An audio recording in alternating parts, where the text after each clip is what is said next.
If you or anyone you know has information or tips about the Humane Labs or the investigation going on, please bring the information forward to Weasel News for a possible reward for this information.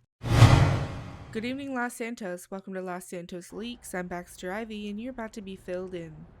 In the first two parts of this series, we touched on the missing chief, interviews with the governor about Humane Labs, the Director Mason investigation, the suspicious chips being found inside the brains of citizens in the city, and overall the lead up to the first and second attempted raid on the Humane Labs that took place the night of August 7th.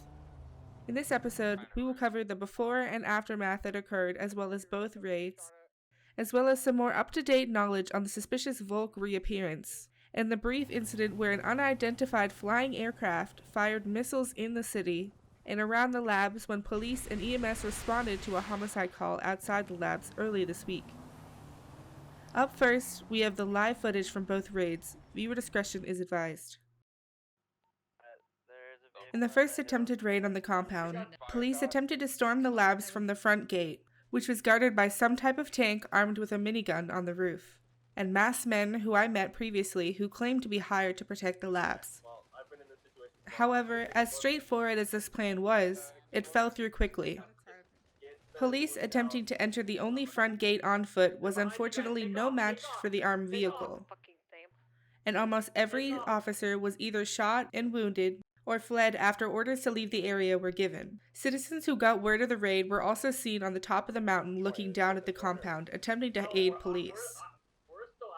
But even with the help of vigilante citizens, police were unable to enter, and retreated back to MRPD to gather a better plan to storm the labs one more time.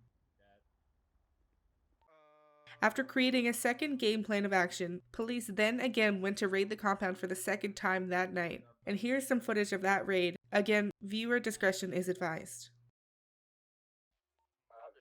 The second raid of the night, much like the first, led to many injuries, and little to no progress on storming the labs to search for the missing people suspected to be inside. This second raid did have a few people get quite close to entering the labs, but the injured bodies of those individuals were eventually brought out by the labs for local EMS to be treated. Anyone who was able to get inside the front of the compound unfortunately was met with wounds, and not one of the missing people were rescued from the attempted raid. As the sun rose over the ocean beside the Humane Labs compound, the security of Humane Labs became less aggressive, and allowed a few words to be spoken outside the compound with the crowd that gathered after the failed raids. Here is some of that conversation caught on camera. Okay, Williams, now it's your time to make the point. That's pretty fucked up. Don't be behind me, I'm back in my car about the road.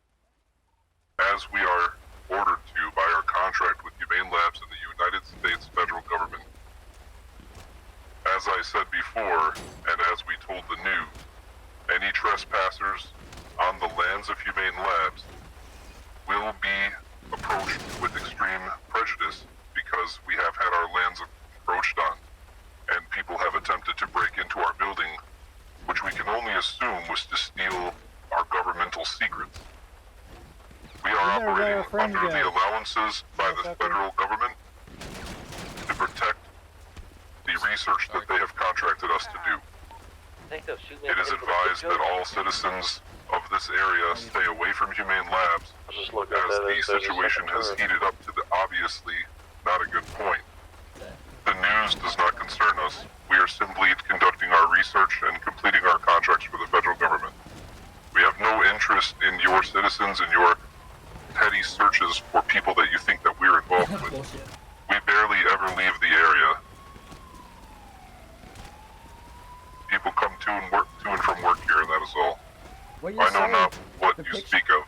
The picture that you that's one of your associates posted last night on Twitter, and the fact that one of the associates was spotted. Our associates do not post on Twitter. Does not add up to what you are saying right now. Our associates do not post on Twitter. We have one account that posts on Twitter.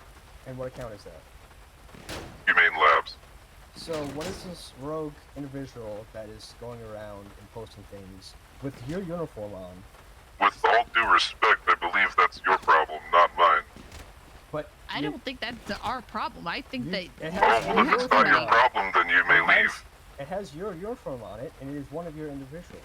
So it is not one of our individuals. I think that there's something very wrong here, and I agree.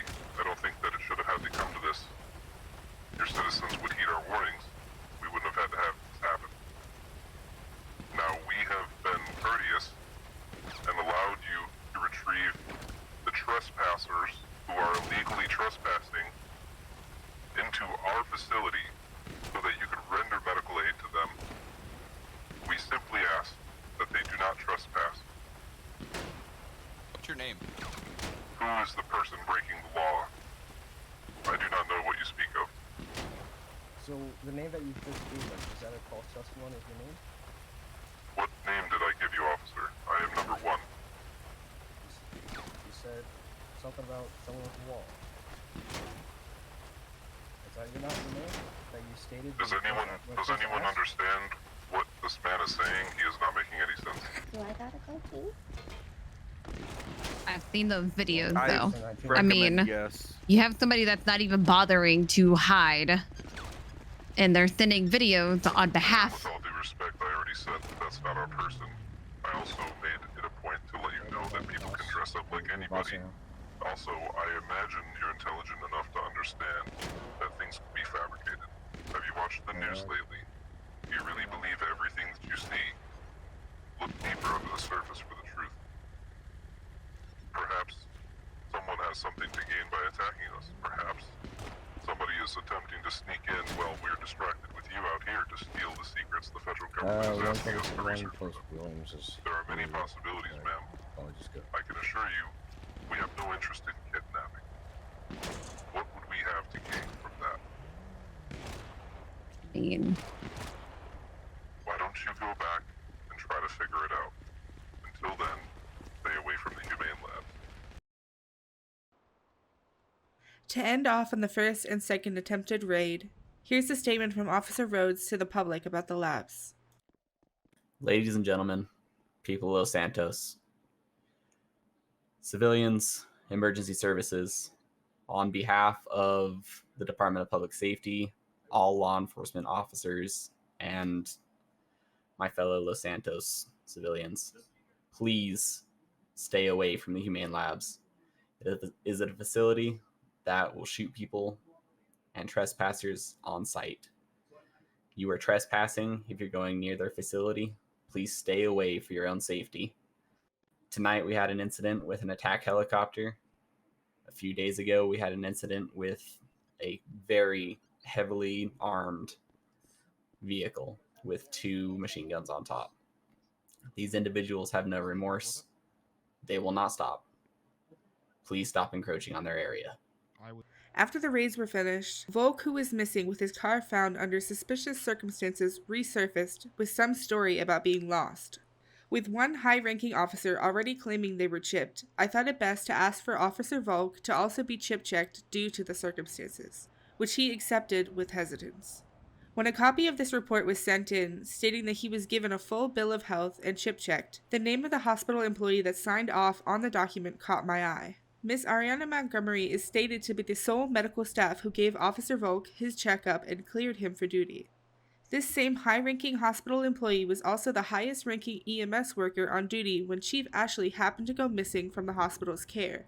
This could all be coincidental, that is, until I also found out that the said medical checkup and document clearing Volk for duty was not in the medical system at all, and there is no real record of Officer Volk being cleared medically for any chip. Officer Volk refuses to take another test to clear his name from being possibly chipped as of this news episode. If he has nothing to hide, then why decline another check to put the public's mind at ease and clear his name from all suspicion? Tune in to the next part of the series, where we cover the rescue of Chief Ashley from the Humane Labs, the bombing of Mount Zona, the attack helicopter bombing of MRPD, the second interview with Governor Harvey, and a deeper dive into XOXO and their involvement in all of this. I'm Max Ravi, and that was Los Santos Leaks. You've just been filled in. Thank you for watching, and stay safe out there.